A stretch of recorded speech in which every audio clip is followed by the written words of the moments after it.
Welcome to What Do You Know Wednesday. Well, we put each other on the spot so you don't have to. One topic and one host who knows things. And one host who may or may not know some things. I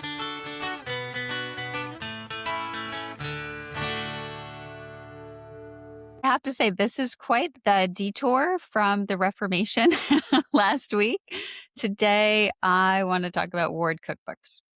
Every ward had one, like spiral bound. Somebody's mom typed the whole thing on a typewriter. There were funeral potatoes in every edition. So, Hannah, what do you actually know about where this tradition comes from? I know nothing, and I don't think it made it to England. So I am dying to pick up this piece of cultural literacy. Really? You didn't have the word cookbooks in England? I, okay, well, I can't speak for the whole country, but I feel like I would remember if those had kicked around our house. In fact, of course, I would have, yeah, I would know if we had had You one. would We know. didn't. So you didn't have one? Mm-mm.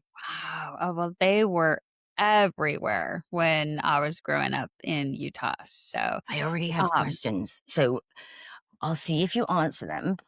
okay. I'll write them All right. down in case you don't, because this is some Oh, it's going to cultural. be This is a cultural fascinating. gold mine. Okay, It totally is. So, this was kind of inspired when I was doing some reorganizing and I came across this as yet unused ward cookbook that someone gave me when I moved out of Utah. She was a mom in our play group and it was a really sweet gesture. She knows I love to cook and she gave me this word cookbook and I've kept it, haven't used it though. So as I started thinking, what's the provenance of these things? And it really goes back further than you would think. Like before any published cookbook, even before words existed in the way we think of them now.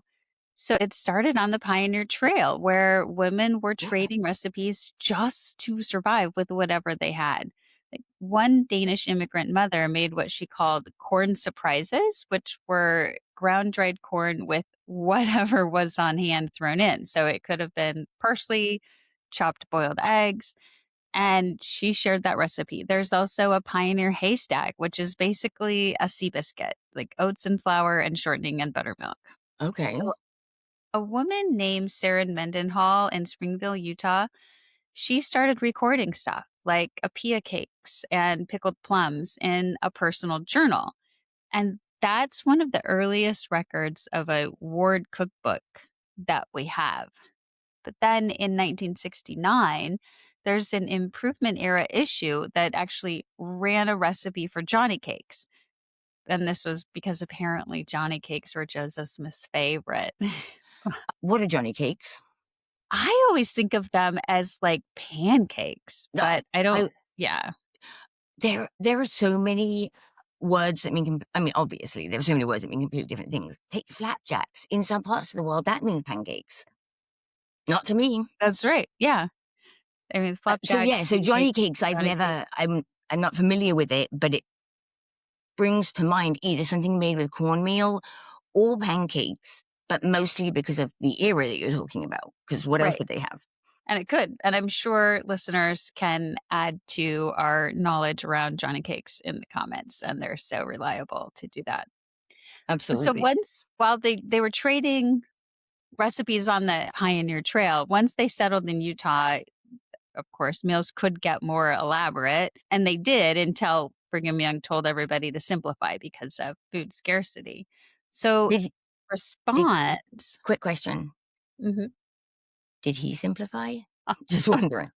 do as I say, not as I do. Okay. Come Okay. we I know this, right? okay. So, as the women and saints are working to simplify, Eliza R. Snow and Mary Isabella Horn, they formed something called the Ladies Cooperative Retrenchment Association, which is quite the mouthful.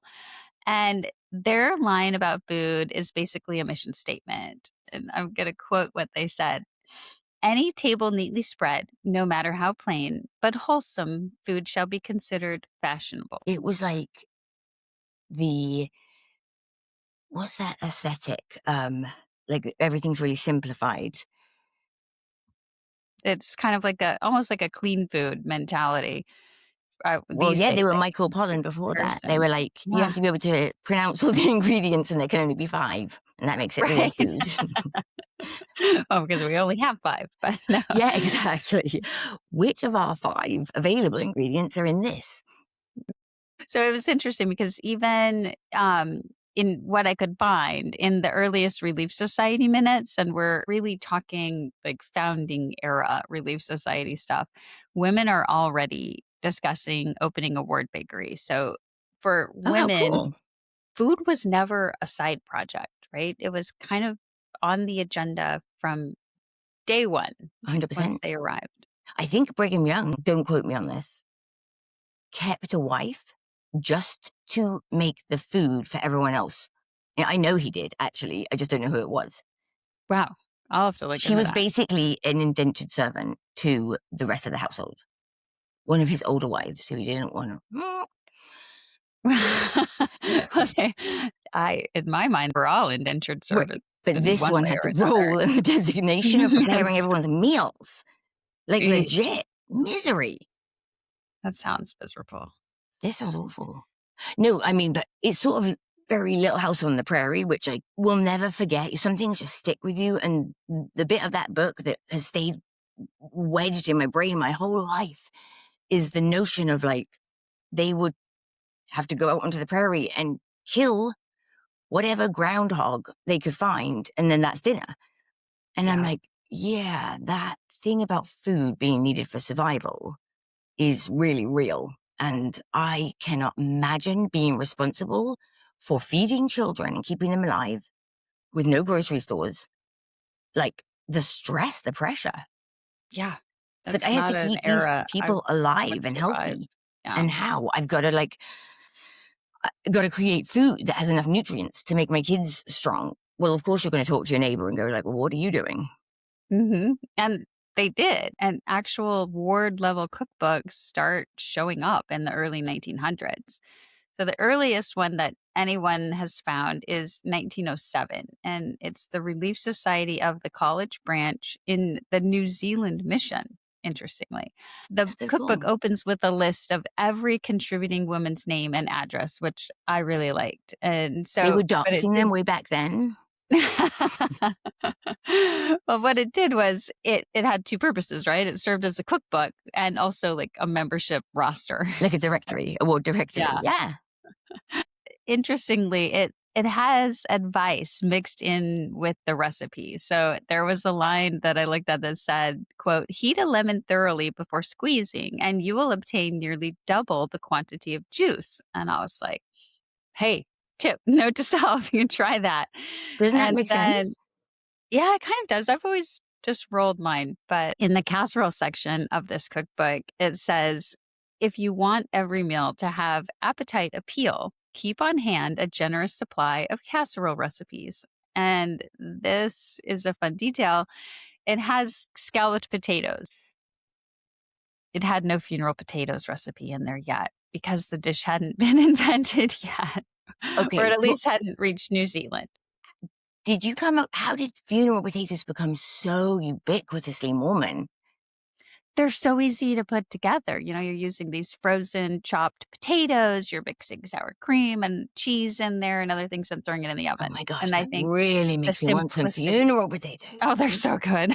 So There's not good. a thing healthy about them, but they are pretty Oh, good. yeah, the first time my mum went to the States and ate them and she came back with said recipe, yeah, they became a fixture in our house. So it Don't was an blame don't informal blame ward. anyone. It was an underground wood recipe There explosion. you go. Well, so from this initial start that we can trace, right, with the women's recipes and their names in the roster, this model kind of spread everywhere. And the church history catalog has ward and mission cookbooks from Guam in 1959, the Bonneville Ward in 1973. There was a 98-page Rexburg, Idaho cookbook from 1930, and a 1960 spiral-bound cookbook from the Daughters of Utah Pioneers in Vernal, Utah. Like it really ran the gamut. Are these on the And church website? they're on the church history catalog, yeah, or in the church history catalog, yeah. So I can link that in the show notes. So these, I want to emphasize, these are do it yourself objects, right? They were hand typed before word processors existed. They're mimeographed, they're spiral bound at a copy shop. Like they're like completely separate, from the top down official church printed stuff, like the ensign. These are a This labor is of the love from the women grassroots. that Yeah. created them. Yeah. I read through this really good personal essay from a woman named Janet Peterson about one of these cookbooks. And she was writing from the Butler 31st Ward in Sandy, Utah. And the cookbook's titled Oldies But Goodies. And it was typed by hand, again, by a woman named Sandy Gunderson in 1979. Peterson refers to the cookbook as her Bible. Her copy got so worn out that she begged her mom to give her her copy. And now the word has since split up, and some of the women who contributed recipes to it have died. So she says that when she reads through that cookbook, reading the names in the front really feels like a word reunion. And I thought that was super charming little story there.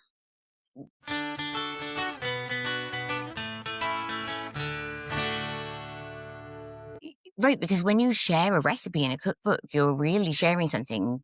You're selecting something.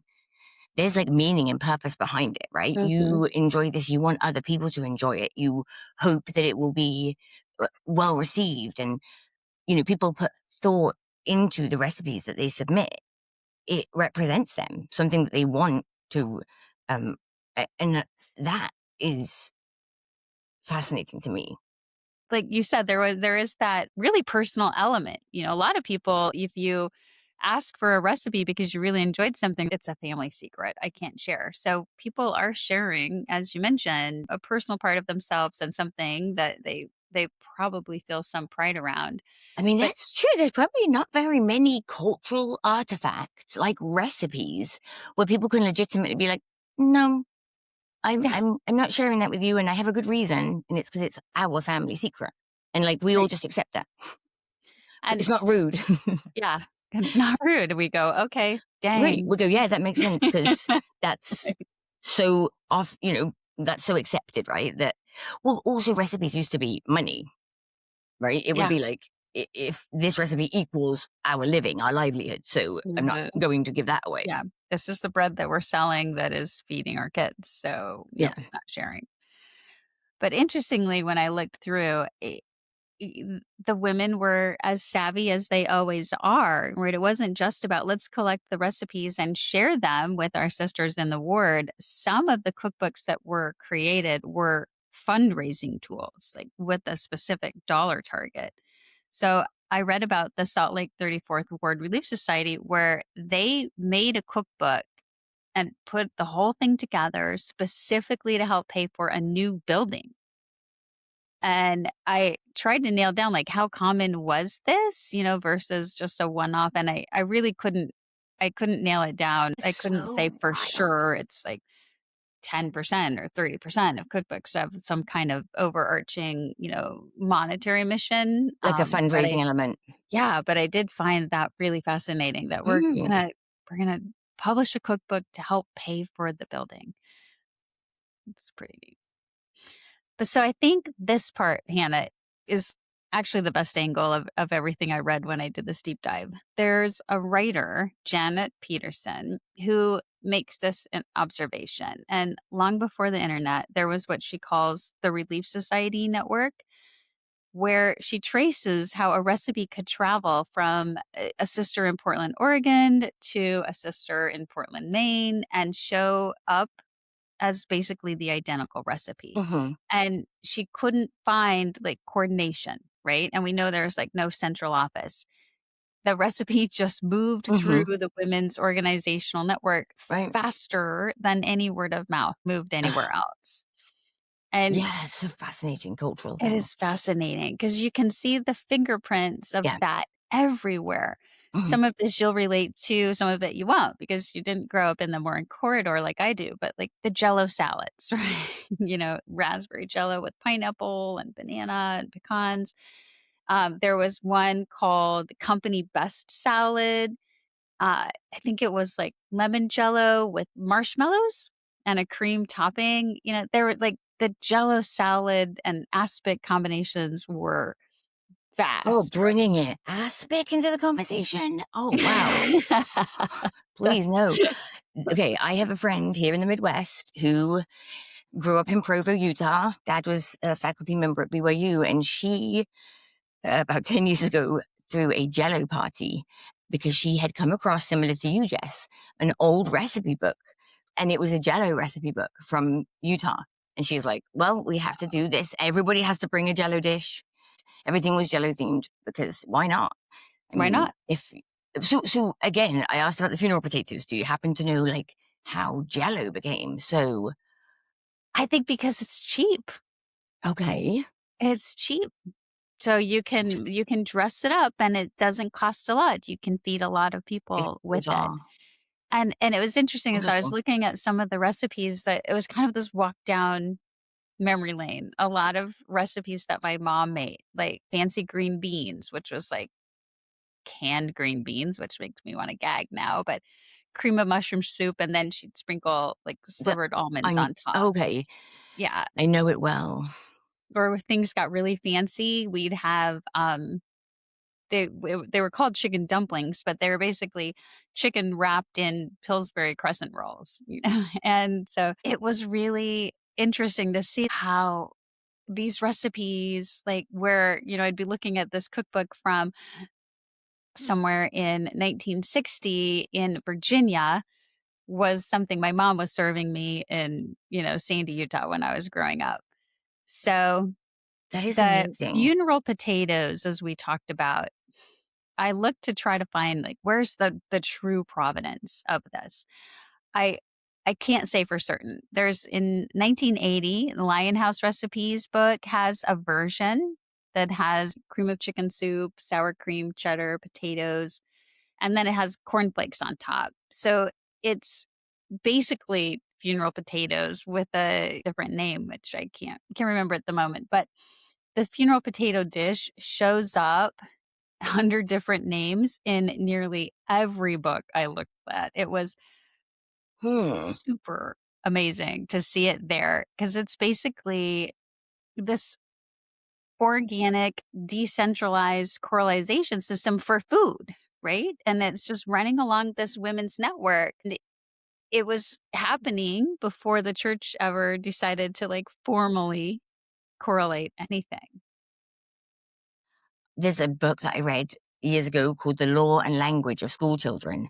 It's written in like the 50s or 60s in England, but they trace how things could fly over the Atlantic.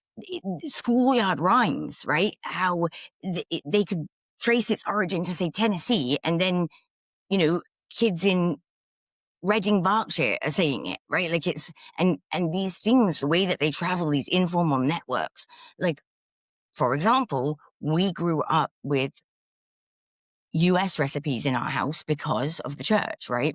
We had a military base near us, so we had in our stake a ward full of US service people and their families. So there was that cultural exchange, right? Like my mum Yeah. had recipes for one of her recipes was for Nanaimo bars, which I didn't even know was a place in Alaska until I was an adult. And oh, I could eat the shit out of those right now. They were so good.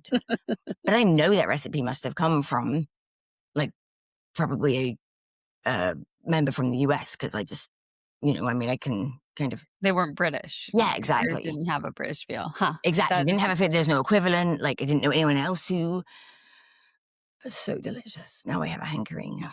for For the Nemo bars. I shall look up a correct. recipe in an award Yeah. cookbook. I'm wondering what those are like. But so as I kept researching, Hannah, I want to say this kind of became the same old here. It went from like this, we're sharing this kind of personal element and creating this roster of women to commercialization. Because eventually, with anything really good, somebody decides to package it and sell it back to the community. So Julie Badger Jensen wrote the Essential Mormon Cookbook. not all her recipes. I would argue she took a bunch of recipes, made them her own, and published the cookbook. And then, of course, my mom had these. I don't know if your mom had these, the Lion House recipe series Oh, of no. cookbooks. Oh, really? Ah, Mm-mm. surprises me. And Oh, then yeah. Winifred C. Jardine, she had her own popular connections.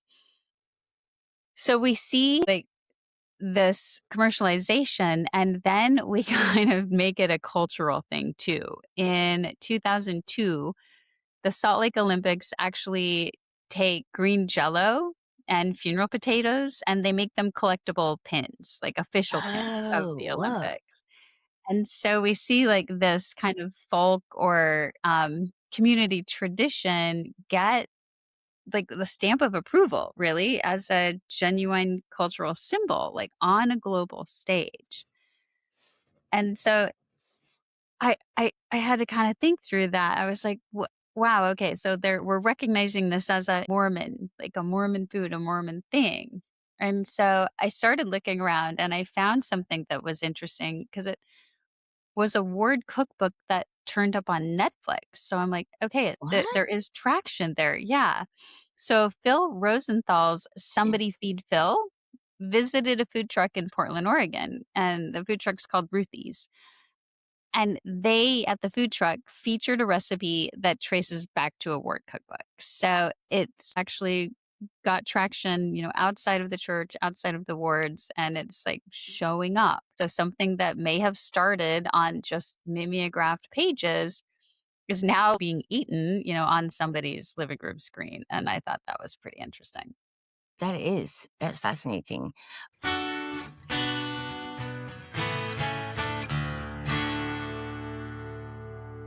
So here, I just kind of want to go back to why I care about this one.